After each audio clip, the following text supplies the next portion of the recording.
we go. Maybe that's better.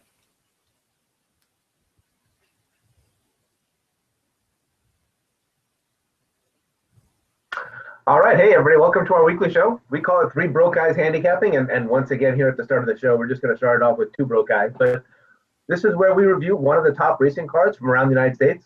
We're going to select a 4-race sequence from that track and attempt to come to a consensus on a pick 4 ticket.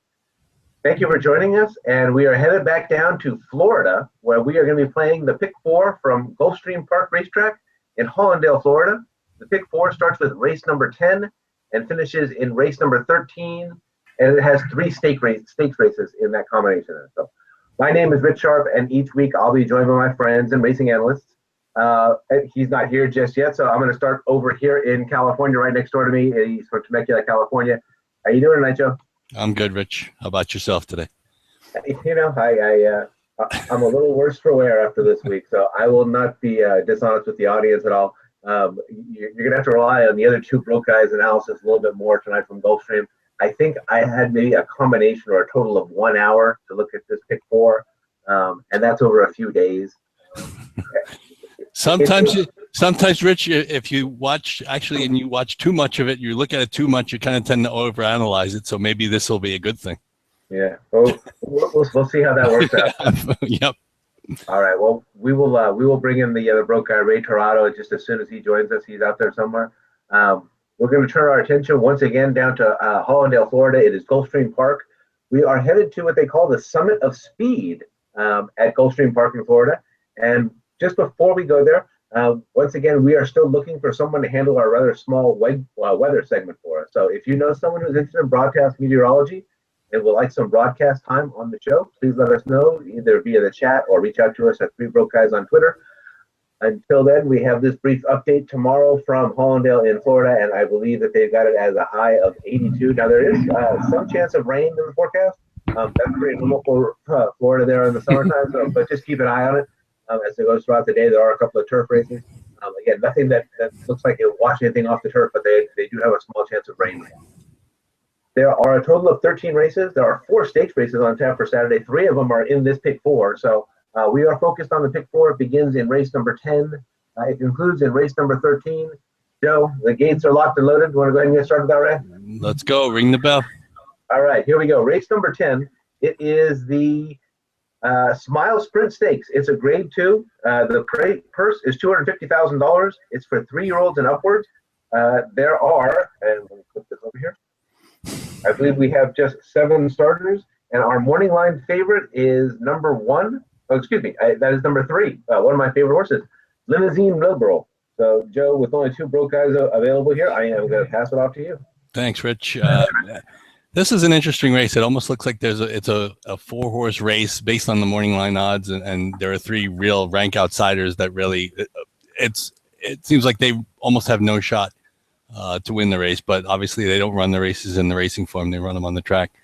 I actually kind of went with a little bit of a not one of the favorites. I went with one of the 4 likeliest choices, but I went with the longest shot of the 4, and that's the 5 Chief Lion for the David Jacobson barn. He's at 7-2 on the morning line. He's number 5 in the program. It seems as if he's got a new lease on life since he joined Jacobson's barn and shipped east from Santa Anita after being claimed out here while Jacobson had a small string in Southern California. He's won on the lead, he's won stalking, and he's won from behind, so he can basically do just about anything. And in that last race that he ran, I had a chance to watch it. He ran he ran a good race, and the pace was a pressured pace. And his figure was about as good as Delta Bluesman. And Delta Bluesman had an easy lead. He sprung about a 2 or 3 length lead, like 2 strides out of the gate, and he was long gone. He really never got challenged. So I kind of tend to like horses that have had to battle and earn that great speed figure, figuring that if they get the perfect trip, they can get a better speed figure than Delta Bluesman might have gotten, given that he had such an easy trip. He drops 5 pounds off that win. And the trainer jockey combination, at least as of when I had the PPs earlier in the week, they were 4 for 12. So 33%, still a small sample size, but still good enough to warrant a play in this spot. So I'm on the 5 with Emmanuel Esquivel up. He's won 2 in a row for that jockey and that trainer. So I know you always say beware of undefeated horses. Well, can we include undefeated horses for that barn and for that jockey? I'm going to in this case, and I like Chief Lion best of all. And my second choice would be the 3 Limousine Liberal. As you mentioned, 3-time stakes placed at this distance. He's worked. He had a really good work, second best of 77 last Saturday at Churchill's Downs. And the only really thing that held me back from putting him on top was that he looked like he had a perfect trip last time behind Alsvid. And he still couldn't get the job done. Now, I'm not sure if that says more about Alsvid or less about Limousine Liberal. We'll find out tomorrow. But he's definitely worth including in our pick 4 ticket at 2-1. So basically, I went two deep, 5 Chief Lion with 3 Limousine Liberal. We could probably use the other 2 morning line choices, and I'm sure we'll get to them at some point. But I just went 5-3 here. Rich? Joe, actually, what I'm going to ask you is if you could go one more deep in this race, who would you go with? Well, if I had to go one more deep, I would probably. I would give you one more. Well, it's funny because I think if I had to go one more deep, I'd probably go with the rail horse, only because I think I like speed a little bit more than the stalker. I know 83 is tough, and he ran behind Delta Bluesman last time out, and the Navarro barn is on fire. And if you look at I saw the numbers in the DRF PPs with Navarro and Jaramillo, and it's like 45%.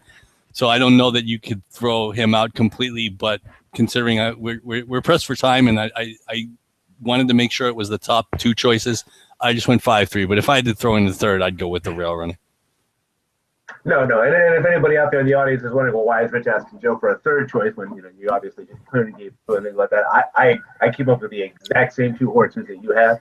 It's not, well, wait a minute, if we're going to have any kind of differentiation or a commentary here, let's see if there's at least something here between the 2 of us before we get Ray. For those who are wondering, Ray is currently in the process of, and this will sound familiar to everybody with technology, right?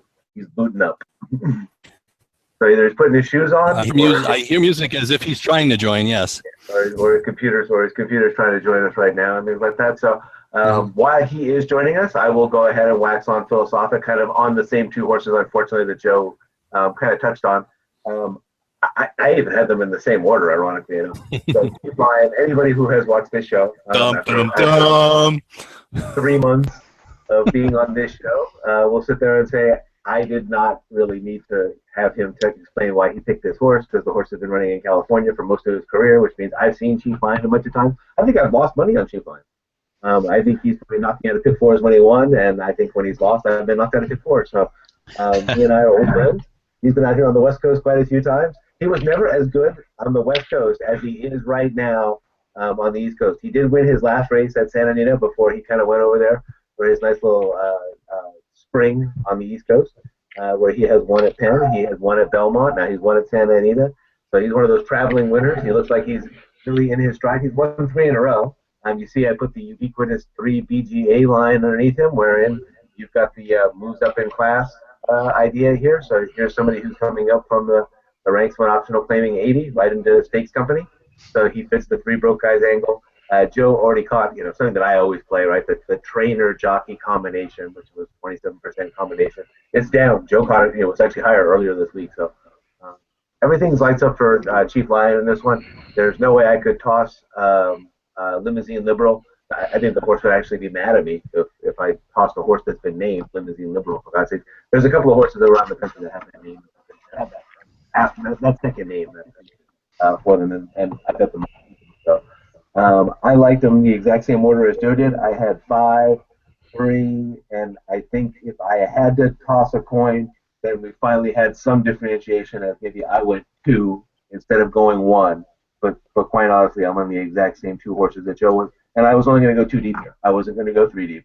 Mm-hmm. But if I was going to have to go for a third horse, just to give you an idea as to where we were together and all this, I saw this as just a blazing fast horse. Again, the title of the campaign today is the Summit of Speed. There's all kinds of sprint races all day long, and this one fit the bill.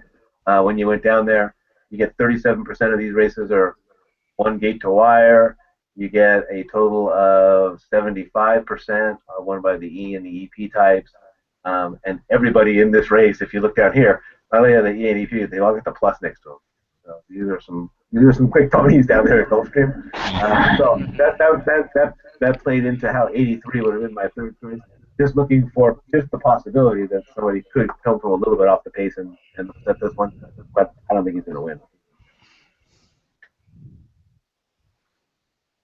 Let's see. Did we get our man from Yes. Staten Island Yes, in? we did. Michelle, and Good welcome evening. Ray Torado. How are you? No, it's so good to see you, Ray. How you doing, guys? Everybody in the audience wants to see your Tired, boots. but well. Yeah, They all want to see your boots. problem booting up here. The Wi-Fi is Mhm. a little slow here. Actually, in this race, I have the same two horses you guys have, so you guys have said what I need to say here. I like Chief Lion. His bias have been up. His grade up to par with the grade 2 status. And yes, this is one of our 3 BG angle horses. Actually, the good thing about him, he doesn't need the lead to win. Mhm. He doesn't need the lead. He can sit behind, play Delta Bluesman, Limousine Liberal, and make a run at the top of the stretch. Jacobson, Esquivel riding very well together. Actually, they won a race today in Belmont, at 14-1 for the horse. Nice. So they're riding well together. Also, yeah, Limousine Liberal, lightly raced, competed some good races. Second to Unhappy, if you guys pull that up, and second in the gallon, Bob Parks, and he figures to be second and go after Delta's Bluesman. So first run at him, and I mentioned Delta Bluesman. His horse is, let me tell you, 6 years old. He got 42 starts, like he runs every week, Mhm. like a workhorse. This Navarro has his horse running a lot, and 44%. I have for 45 starts with combination Jamilo and Navarro. That's pretty good. And that's gonna be the speed, the summer speed. Oh, you're And right. I like Chief Lion to go on top. So we seem to be in agreement with this one. Sounds good. We won't have to debate about this one very much. Yeah, yeah. Mhm. All right. So And on to race number 11. And okay, excuse me, I apologize. Before I do that, just to summarize that one real quickly, just in case anybody didn't catch that, we're on 2 horses there, and we've got the 5 and the 3 covered. First race. On to race number 11.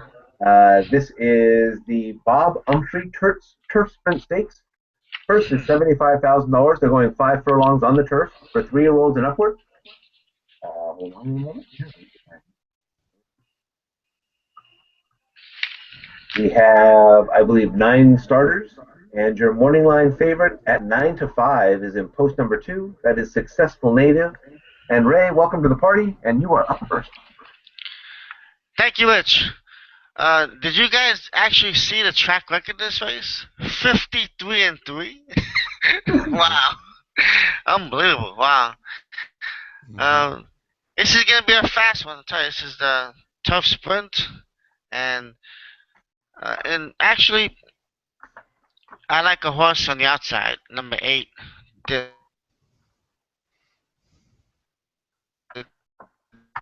Uh-oh. Ray, are you breaking up? He is breaking up. Hey, Ray. No. Yeah, Oh, Darren Cathy. oh, You're there we go. you're breaking up, Ray. I am. You have to Yeah, repeat yourself. Yeah. go back to saying that you liked a horse on the outside, and then say who it Oh, I was. like a horse on the outside, Darren Cathy.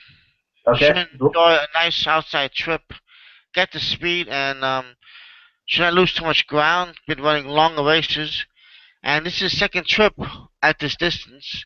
Had a nice second under similar conditions.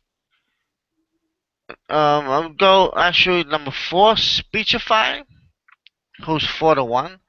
Could be right there after sitting after pace setter behind Dr. J Dub under Castellano. Could be hard to catch going late, going 5 furlongs. Struggled late last year, but this horse freshened up and could pop here. Next to Castellano, 36%. this year. This race I was planning on going many deep. I have like 5 horses here. Number 9, Do the Roar. Money line 8-1. These are good long shots. Um, this horse is third in the key race. The Bonita, which I've mentioned a few horses from this race. Um, actually made the lead and just tied a little bit. And also number 7, Dr. J Dub, who's 15-1. You can't count out this. You can't count out this horse. He got good speed going 5 furlongs. And if they pick out the gate, they might catch this horse. Going 5 furlongs, mile stake race, and he's back to a jockey who rode him well. Gaffioli, he's back on his horse. I didn't mention number 2, Successive Native. I'm just looking here. I'm just here looking for a price. He could be included in our ticket, but I want to go a little deep and with some good price horses here. So I'll go with the Darren Caddy 8, Speechify 4, 9, Do the Roar, and 7, Dr. J Dub. And I'm just sorry I mentioned number 2, Successful Native, but I'm just gonna try and get a price here. All right, Joe, what you guys say about the tough sprint? Well, I ended up on the same horse on top, Darren Cathy, 7-15 lifetime, 6 turf wins, second time with Cornelio Velasquez, so hopefully he learned a little something about this horse. I kind of expect a more lively pace in this race with a couple of the outsiders probably going to lead, so I'm thinking somebody from off the pace may win despite the track profile indicating otherwise.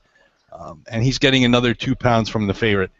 And like you said, Ray, he's going to get a nice outside trip. Successful Native, if you watched his last race, he's got the same rail trip possibility that he had last time. I just don't know if he's going to be able to get through as easily this time.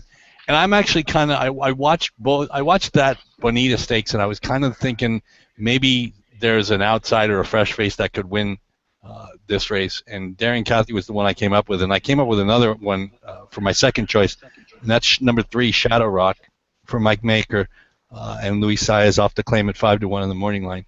He's got 8 wins at 5 furlongs, and including 3 at Gulfstream Park, so this is not foreign territory to him.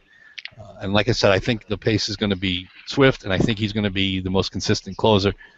He's getting 4 pounds from the favorite, and he finished behind the favorite at even weights 4 races back. So maybe the weight differential will make up that difference. Plus, he's in good form. He just ran down a pretty good field in a race at Churchill not that long ago. So I would just go 2 deep, 8 with the 3. Like I said, I'm the field in the Bonita I'm not so crazy about, and the top 5 finishers are all running in this race. If I had to go back, I'd probably put the 2 in as my third choice. But just to go 2 deep, I'm going 8-3. Darren Cathy at 7-2, and Shadow Rock the 3 at 5-1. Rich, take it away. Here's the strange thing: is Ray's having microphone issues and laptop issues, and there seems to be a different issue with Joe going on here because he and I are picking the same horses tonight. I don't know what's going on here. On this one, at least we're in different. Something in the water out here. Yeah, we're in the different order at least on this one. So at least I can offer a little bit of a contrast, which is, but you touched on it the second comment before I got to the first one. So in this one, to me, it looked like maybe we've got a situation, and I did like Darren Cathy, and I thought that Successful Native potentially could be beatable now. Of course, we've all seen what happens when we're all off the favorite. That almost puts them in the winner's circle. So, but I thought possibly Successful Native was a little bit beatable in this circumstance, and not so much from Darren Cathy, but I was looking for that new face from another place, or the new face that wasn't necessarily on the page. He did run second or behind Secret Native back in March. So not so long ago, right at this distance. But if you look on there was some trouble in that race. I didn't get a chance to watch the race show, so I don't know how bad that was, but bumped at the start in a 5 furlong turf race for a closer could be a big deal. So depending on how much interference that horse incurred that day. And so I was looking for someone to come from off the pace, and Luis Saez, Michael Maker, Maker's 22% first after the claim. So there was much like for me there. So I went 3 on top. And then for all the same reasons that Joe and Ray have already well detailed for number 8, Darren Cathy was my backup pick. I would have mentioned the two successfully, but that was the favorite that I was looking to beat. And seeing that all three of us are on that betted heavy. Bet the horse heavy. All right. You'll laugh. So Ray's got five choices deep here. He went with the 8 and the 4 as A picks, and then his B picks here were the 9, the 7, and the 2. And then Joe and Rich. Joe went with the 8 on top and the 3 as his backup, and just flip that around for Rich. That's 3 and the 8. Mm-hmm. Right. Off we move on to race number 12. This is the Princess Rooney Stakes. It's presented by Hardacre Farms. 7 furlongs for a grade 2, purse $250,000 for fillies and mares, 3-year-olds and upward. We have, in this case, there are 8 starters, and your morning line favorite is number 4, Bird at the Wire at 8-5. And back we go to Temecula. Go ahead, Joe. Take it away. Thanks, Rich. I'm going to take a stab here and figure that we're not going to wind up on the same horses here. But I don't know what you've decided to select. But anyway, I'm just going to go out on the limb. I'm not very, what's the word? Not very positive about the two favorites. Let's just put it that way. Enthusiastic. Yeah, definitely not enthusiastic. And to be honest, I tried really hard to come up with an A pick, and to be honest, I couldn't. This is one of those races where I don't like the favorites, but I'm not too thrilled with the competition either. So to be honest, I mean, I will give my ultimate opinion shortly, but if we go without having either of my two horses on our ticket, I have no problem. I don't have a problem deferring to you guys, because like I said, I'm kind of in a bad spot. I'm in a tough spot with this race. My top choice is the number 5, 20-1 on the morning line, Concealed with a Kiss. And I guess this is the third straight race we would have a 3 broke eyes angle horse. She's got the most consistent speed. I should say. And speed's always dangerous. It doesn't matter at Gulfstream Park for sure. And one thing I wanted to look at and let everybody know is I'm not sure about this. You see the in the last 2 races that this horse won, Kiss to Remember was beaten by this horse by a nose in the second to last race and by a clear margin in the last race. Yet A Kiss to Remember is 5-1 in the morning line, and Concealed with a Kiss is 20-1. So I'm not really sure where the morning line maker came up with this. I kind of think they're going to be a little closer together. But again, I didn't have a strong opinion on this race at all. But if I had to make a top pick, it'd be the 5, Concealed with a Kiss.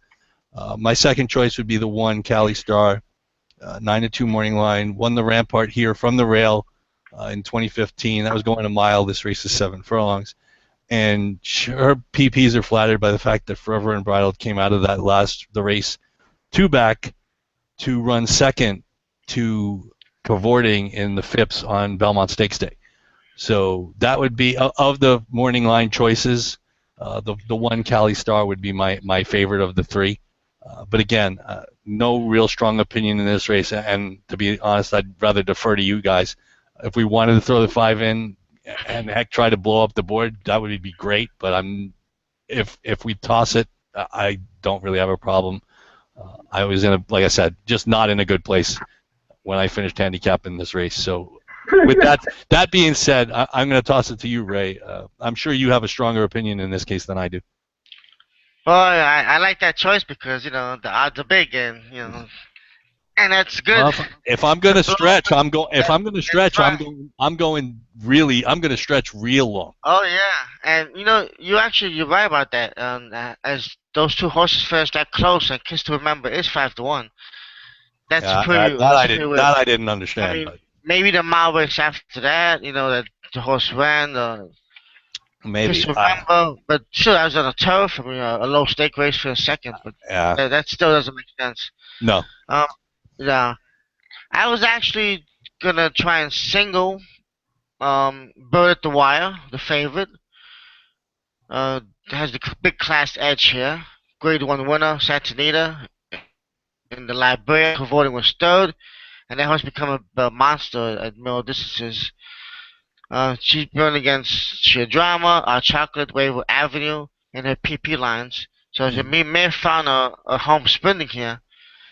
I was gonna single her. This morning, just happened to look at the race again, and I noticed number 8, Kiss to Remember, and I like, well, I should include this horse. I mean, looks pretty good. And coming back to 7 furlongs, going 12 to third, pick up Emerald Murillo, 16th, 2016 exacta, and consider an outside trip. So uh, I'm probably just go too deep here, 4 and the 8.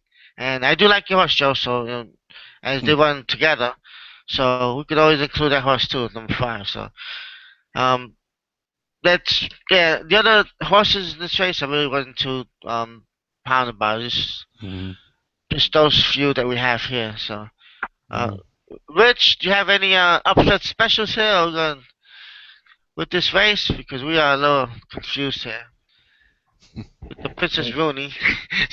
No, considering the limited amount, like as I shared with the audience at the outset, considering the limited amount of time that I put into this now, I think. And once again, we're not at my home track, but Joe was right. I tried to show my racing form there in the middle of it all for those who were looking, and I apologize if it confused anybody while I was doing that, but I was just trying to make sure that you could see that I wasn't redboarding. No, Joe and I did not end up on the same horse. I ended up on 1-7 here, so you're back, of course, based on the top of my pick. This is a 7 furlong race. I've got Martin Wolfson and Cornelio Velasquez. Very solid. I mean, they don't have numbers together and like that, but the jockey and the trainer are both solid independently of each other. The horse had won 2 in a row going into the end of last year. A little bit of time off and came back in one of those Houston races, and Joe already caught this at Forever on Bio Blues, the winner of that race. Again, a pretty heavy competition. And then kind of flopped as the favorite in that last one. And as you see here, Wilson is 25% in 80 races. So this is 20 for 80 when he's got the beaten favorite. So he knows how to bring his horses back. A little bit of a layoff, gave him the time off. And so this was my top pick for this race. I went with the number 1. And my backup pick, if I was going to use a backup pick, would be Spelling Again. This is Brad Cox and Lee Saez. And again, this is a horse that's just like Bird at the Wire, a very classy horse that's been running a lot of G2s and G1s recently. Before that, before really started cutting against a really tough competition, was winning 3 out of 4 leading into that, and then went to the Go for One, the Madison, the Ruffian, and the Winning Colors. Finished 3rd in the Winning Colors. Finished, not too far behind Carumba, or quick boarding Carumba here. So the horses got class. Again, my top pick is the 1, and my backup pick there would be the 7. So I've got Joe down with the 5 and the 1 as a backup pick, and I've got Ray with the 4 and the 8. And yeah. I think we are ready to move into the finale, the big race of the night. It is race number 13, maiden special weights. They're going 5 furlongs. Purse is $65,000. This is one of those Florida Owners Awards, so it's for maiden 2-year-olds. So we are seeing a little bit late in the year for 2-year-olds to be coming up. Here we go. Off to Ray. You are up first. All right, in this race, this is the last leg of the pick 4. They threw this one in to baffle everybody. To baffle everybody. The last race, if there's the crowd left, this is the race where you're gonna get the diehards, the ones who, at the end of the day, they're very limited money, and they're gonna put some horses around in a triple and just scream their hearts out to try and break even for the day. These are the guys who, the hometown guys. Now, when I'm looking at this main race, what I try and do is I try and look at the breeding, trainer jockey combinations, workouts, and it's always main races are a good challenge. And so what I found here is a lot of first time starters. I had a few horses that had run once. I look at the first time starters first, see how the breeding is, the workouts, and I came up with number 5, Epic Drama, 7-2 with David Fox and Eddie Castro. Had a few bullet workouts, especially from the gate. 47-2, breezing from the gate on the 12th of June. Followed up with another bullet on the muddy track. So this horse looks like he could run. And then he slowed down a little bit with 1 minute 2 workout. Maybe trying to sell the horse down. Late 6 the first time. That seems to help. They click at 26%. Fox and Castro. So this horse could be alive. And then I saw a few long shots here. I saw number 7, Awesome Standard, 12-1. This horse had a race and didn't run too well on build up, so I'm willing to forgive that. Trainer Mark Cassie is very dangerous second time out. And he punches like 25% to second time out. And put the blinkers on and puts on one of the big jockeys of the track, Gaffaloni. So this horse could be alive too, 12-1. Also number 9, How Time Flies, 10-1. This is a first timer. And had a few good workouts. Cornelio Velasquez with Pinchon. They click at 22%. And finally, number 11, Knockout Ranger. I mean, for you to allure Javier Castellano on the 13th race at Gulfstream, that's pretty good. So this horse, I mean, you had 2 races, closed a little bit, went back on the turf on the last race, and for Castellano to want to go on his horse, his horse could be alive to a 9-2. So that's what I have for 11. Yeah, that sounds like like you rolling dice. But those are my choices. Joe, we gotta say, actually, there's no horses here by Uncle Mo, so I'm sorry to say it. If there were, the horse would be probably about 3 to 5 in this race. And none by Taparisa, so this is work here. It's a lot of work. I was going to say that makes it actual work, like you said. Yeah. To be honest, this race was probably a close second in this sequence to races where I just not sure I really have much of a clue. What I can say is, and I know I'm going to get, well, I'm not going to get crucified on this show, maybe on the internet if anybody's actually listening and responds to me. I actually like horses that run always have a tendency to have an edge over horses that have never run before. So I'm going to take, unfortunately, the best horse that has actually run, and at least what I've seen, and that's the 3, Hidden Journey. I guess the crucifixion will happen because I'm picking a horse that the barn is 0 for 46 in 2016. So, but he had a decent debut over a sloppy track that Ray's already documented.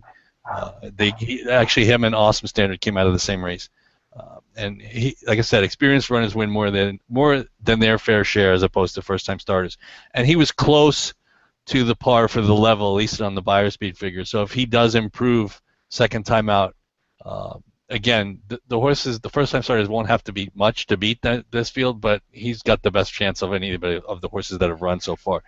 And he's 4-1 in the morning line. You may actually get an inflated price because the barn is 0 for 46 this year. So it may drift up from there. Of course, since we'll be on leg 4 of a pick 4, it won't matter at that point anyway, at least to us. If I went with first-time starters, I had 2 that I kept my eye on, and one of them is the 2, Sweet on the Ladies. If you scroll down, you see Sweet on the Ladies is out of Twirling Candy, who is very potent first time out, and if I remember right, I'm not 100% sure, so maybe one of the other 2 broke guys can look it up while I'm looking. If one of you could look up American Pharaoh's breeding, I'm not sure if his dam side included Yankee Gentleman or not. I'm not 100% sure. I thought it might have, so I think Yankee Gentleman is sneaky first time out. And again, I'm not sure if it was the same breeding or not, or at least on the dam side that American Pharaoh had. But in my sire guide, Twirling Candy's an A for first-time starters, and Yankee Gentleman is a B+. for first-time starters. So Damn sire. Dam Sire was Yankee Gentleman the Dam Sire? Yeah. Okay, Yeah. so basically the same situation with American Pharoah. Who knows? Maybe I catch lightning in a bottle. She's 15-1 morning line, and with the first-time starters, who really knows if any of them can actually run until they actually do it? I guess maybe if you worked on the backside, you might know. So I would go with that horse, being that she's 15-1 again, trying to explode the tote board. And the other horse I like is the $430,000 yearling purchase from Keeneland, Unbridled Holiday. He drilled a bullet a week ago, so he's got as good a right as anybody. And generally, when you spend $430,000, you may give them one race, but I think generally you like to see some dividends right away if you could get it. So maybe Unbridled Holiday is one who can run a little bit, and I guess we'll have to see on Saturday. So that would be in order 3, 2, 8. Again, not a strong endorsement for number 3. Like I said, I really would like to include the 2 on the ticket, but like I said, I'm more inclined to bet horses with experience over first-time starters anyway. So 3, 2, 8 in that order. Rich, I know there's not a lot of data to go on, so what did you come up with? I'm just glad that you guys actually can't see my face when Joe was talking about the horse that was over 56. It's the barn that's 0 for 46, not the horse, thankfully. If the horse was 0 for 46 and I picked him, then I can understand your derision. Yeah, exactly. And you gotta give me the lead in with the whole thing of being crucified here. Your heritage. Here I am getting out my boards and nails and. All right. After all that, I'm thinking all the way back to way back when my friend Ray was still talking and things like that. And after all this analysis, he and I actually ended up on the same horse this time. So normally, if we were in Santa Anita, this would be my race, or a race that I would love. Maiden, special weight, whole bunch of first timers. Ray talked about the angle, and the reason I like first time starter races or maiden special weight races, there's not as much data to have to rely or to look at and things like that. You really are just looking at, and I've got my cursor up on here, you're just looking at your pedigree. So you want to know your first-time starter percentages. You're looking at your connections. So you want to know your first-time starter percentages for your trainer. In this case, it's David Fox, who does decent, 12%. You want to make sure that you've got a decent jockey who's out there. They've got a good combination together. This is Put It Back. He's a 14% first-time starter. And you want to look at your works. And you want to see how they're working out in the morning. So the last one where it's 1:02 for the Santa Anita fans like that, they did give this person a breezing. We never see that in Southern California, but on the East Coast they give it out. Beholder gets it every once in a while. Every once in a while, but we never see that in California. And in the East Coast you see it all the time. So, but here you see he actually got a breezing with a minute, and before that a few 47-second workouts. So the horse has been sharp in the morning. David Fox does sharp first timer. Put It Back has a solid enough first time pedigree to win first time out, and the 7-2 morning line probably leads you to believe it's solid enough. Now, I wouldn't single on a first time starter like that. And I think my second choice in this race was, and Joe already caught on it. So I'm a little bit, I also like the pricey horses, the ones that are purchased. I figure there must be a reason for that. Again, Harlan's Holiday, 14% with the first time starters. Patrick V. and Cohen, 22% with first time starters.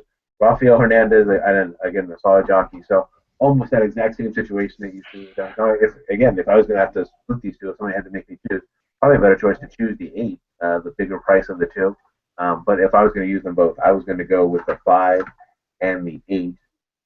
And just weighing in on the crucifixion story there that Joe decided to tell before I went on and things like that. If I was going to pick between these two horses, I would definitely pick the 2. I'm more of a twirling candy fan than I am of horses that come from barns that are over 56. All righty, finale. Ray has got the 5 and the 7 as his top 2 picks, and I believe you've got B picks in there for the 9 and the 11, Ray. Yeah, 9. I've got Rich has got the 5 and the 8, and Joe is on the 3, the 2. All right. 3, 2, and 8. Yeah. Let me see if I can find our template in here in this math that I am now calling my bank or my originally laptop. You guys can talk amongst yourselves while I see if I can. I have not gotten to watch a horse race. I mean, to show you how bad I have not watched a horse race in a week. Well, I have a funny Wow. one for you. I think it was Sunday. I made a bet, like it was $1 pick three, like two horses, one horse or two horses, Mountaineer, and just forgot about it. Walked away, played with my children. I checked 3 days later on my account. I got like the balance looked a little weird. I'm like, wait a minute, this is one I had before. Back to balance. So I go back to history and hit the pick three for like $124. Nice. I didn't even know. I guess Money I found. guess I 4 guess days later. we can let our audience. The good news for us is that last week the three broke guys, we did actually hit our pick four for last week. I know there's no Sunday. Last week it was fun. Yes, we did. Yeah. Yeah. And Small the profit, good but news we is keep that we going. did, and the bad news is that our profit margin was just about $14. Yeah. Yeah. That's about We're right. celebrating with caramel macchiatos around the house. It's all. I was gonna say, Rich, make sure we get the size correct. We're not getting all crazy and everything like that. No. We're not going grande or venti. No. Yeah. Not at all. I mean, we didn't pick all chalks. Just happened to win. We had been big price horses there, but Mhm. I think there was one that might have won the race. I think if I remember. But hey, listen, 4 winners, right? Congrats, we did good. Chalk eating. Chalk eating. Actually, it's funny. I was listening to Horse Racing Radio Network today on my way around San Diego, and I actually heard Anthony Stabile, Big A. I'm sure you probably know who he is, right? Yeah. Or you might have heard. He actually even referred to himself as a chalk eating weasel, because I think he went in one of the races on the Gulfstream card. He went with Awesome Speed. I think it's not the. I think it's the 8th. I don't think it's either the 8th or the 9th. Because I think the 9th race is the only like distance turf race on the day. But he referred to himself as a chalk eating weasel when he picked Awesome Speed in one of the other undercard races set tomorrow at Gulfstream. So so it's obviously a common term and I think we all do it at times. Oh yeah. We try not to, but sometimes you just have to take what's given. Yeah. Well, in particular for this particular show, we're playing the pick four sequence, which leads you to sometimes have to use them during that sequence and things like that. And even more specific to this show, in many cases, we've been following the money and we've been following the big stakes races. Even tonight, we're at the Summit of Speed in Gulfstream with that. And when you go with the stakes races, you actually increase the percentage races, whether you're going to get lower price horses with those races because those horses are more reliable. 1, 4, 5, 7. Oh boy! So I didn't just to fill time. Right, I didn't see the entries for the United Nations. Do you know what kind of field they got? Hold on, let me see. Because we were going to do that race instead of and then we changed midstream because turns out it was the only stakes race on the on card. the 4th, right? On the 3rd. It's the 3rd Sunday, yeah. Yeah, let's see. Let me just, I remember Wake Forest should have been in there, and he was probably if he's in there, he'd Field of probably be 10. the favorite. How yeah, many Wake Forest. How many does Chad Brown have? 5. He's got 4? 1, 2, 3. Okay. Slow He's day. got 3. Slow Yeah, day Wake for him. Forest 5-2. World Approval 3-1. Mr. Maybe 4-1. Triple Threat 6-1. Money Multiplier 8-1. Okay, let's pare this down a little bit. Yeah, we got a few. Yeah, Wake Forest in there. Yeah. Okay. Let's go from the back. Let's start at the 13th race. We've got 4 selections in there right now. We've got the 3, the 5, the 7, and the 8. And that represents all of our A picks. Actually, I'm sorry. Joe actually had the 2 in there as well. But to be honest, none of mine would. Just like I said in race 12, none of mine would really qualify as A picks in this spot. But if there was one horse of mine I had to choose I'd want the 2 in there only because the odds would dictate it. But The one horse that I would like to have in there would be the 5. That was the one I guess I singled on. yeah, I had 5. the Yeah, yeah. 5. Yeah. How about the 7 for you, Ray? The 7 is your horse. The 7. Yeah, I mean, the price. The second time out. Yeah, I would take it. He's a horse that could really give us a good payout. And Cassie's there, so I think he's legit. All right, let's go to the 12th race. And again, now we're here. We've got 5 deep in this one. I would live with only having the 1. I did have the 7 as my second pick, but I would think that the 1 was the only one that I put up at the top lane. Like I said, you could toss both of mine. It wouldn't bother me one way or the other. But the 1 is one of them, so you probably keep that one in. And like I said, I'm just the last 2 races of the sequence were really befuddling to me. So I don't really have a problem. Like I said, I'd defer to you guys. All right, Ray, you've got the 4 and the 8 in here. Do you want to choose between those 2? To choose, let's see.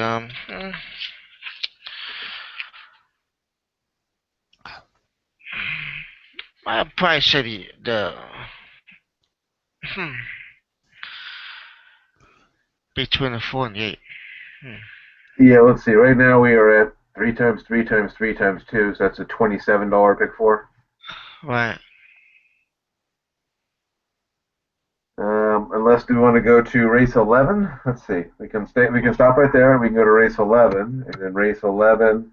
Let's see. Joe, you've got the 3 and the 8, and Rich, you've got the 3 and the 8, and Ray, you've got the 4 and the 8. So I think we're okay there with those 3. Yeah. Okay, and then in race number 10, Joe, you've got the 3 and the 5, and Rich, you've got the 3 and the 5, and Ray, you've got the 3 and the 5. Yeah, so I think we're good there. Yep.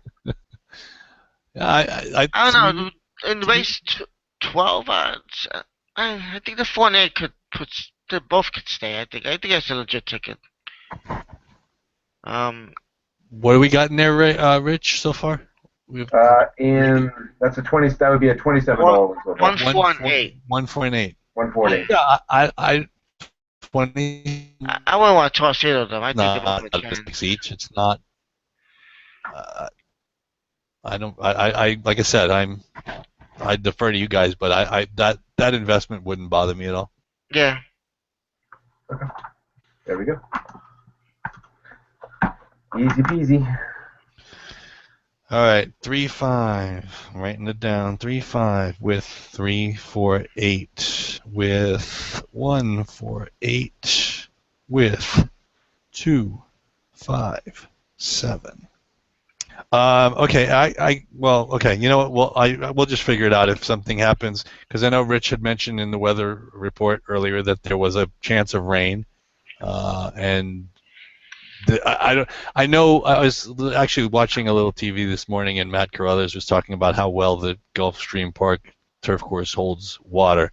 Oh yeah. So he's fairly certain that I mean, unless it becomes a complete deluge, they probably won't take that race off the turf. But if there is, we can always, like I said, we'll be in touch via text or email. Well, usually down there, there's a quick, big boom thunderstorm, and it just goes away. So. Right. No, I was right. Yeah. No, I mean that could be any day in Florida. Yeah. Yep. Yeah. So, I mean, I'm fine with the $27 investment. That works for me. Yeah. Cool. Good job, fellas. Well, I guess I say good job, but I guess we'll see really tomorrow. Well, we got some price. I mean, we don't have no 1 or 2s here, so. Yeah. Well, no, well, Bird on the Wire is really the only. Yeah. What's the word? I would hate to Not he's the most prohibitive morning line favorite, but yeah. I said I don't need to. I don't want to talk anybody off Bird on the Wire if they like Bird on the Wire. I just wasn't thrilled. Let's just put it that way. All right, so I believe our final pick 4 ticket, once it goes out, we'll look at with 3, 5, with 3, 4, 8, with 1, 4, 8, with 257. That's correct. For those of you who have gotten used to seeing it posted on our blog, there is possibility it'll be delayed tonight. The poster's a little tired before it'll get up there. So, all right. For those of you who are watching, if you enjoyed the show, we will be back next week when we get together and take a look at yet another exciting card. Joe, I believe you mentioned Belmont Park next week. Yes, we did. All right. Yeah, Stars and Stripes. Yeah, they have a big stake races there. So Yeah, Belmont Oaks and Belmont Derby for sure. I'm gonna try and get out there if I can. Lucky. Try to. All right. Let's see. All right, gentlemen. That's all the time we have for Good night, tonight. Red. It's always a pleasure to handicap the two of you. All right, guys. No It's doubt. always a pleasure. All right. For Joe English Let's and Ray win again. Toronto, I'm Rich Sharp. Thank you for watching Three Broke Guys Handicapping. Good luck and good night, everybody. Night. Good night, guys.